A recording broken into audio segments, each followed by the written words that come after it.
Aux urgences du CHU, rien ne semble avoir changé, et pourtant, depuis plus d'une semaine, plus de la moitié du personnel est en grève.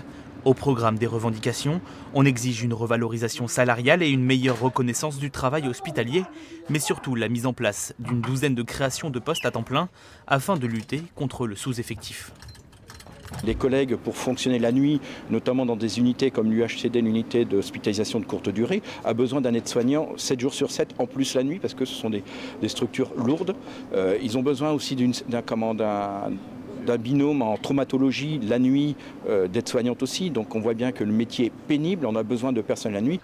Alors, depuis le début du mouvement, plusieurs réunions entre la direction et les syndicats ont déjà eu lieu, mais à chaque fois, les promesses restent insuffisantes. La direction nous dit que les revendications elles sont légitimes, mais qu'aujourd'hui ils n'ont pas les moyens de pouvoir créer des postes. Donc ça veut dire qu'aujourd'hui on laisse travailler les professionnels dans l'insécurité, que ce soit pour eux que pour les patients, au motif que, soi-disant, il n'y aurait pas d'argent. Un manque d'effectifs et de places qui provoque une attente de la part des patients. Alors, depuis quelque temps, le personnel hospitalier est confronté à une agressivité grandissante. Aujourd'hui, c'est quotidiennement qu'il y a des incivilités, des insultes que je ne reprendrai pas ici tellement elles sont grossières et difficiles à vivre. Bon, ça c'est une évidence. Et les dernières négociations n'ont pas porté leurs fruits. Les syndicats attendent des mesures plus significatives de la part de la direction. La grève a donc été prolongée.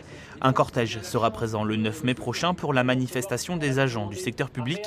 La délégation des urgences du CHU envisage même de défendre sa cause auprès de l'Agence régionale de santé.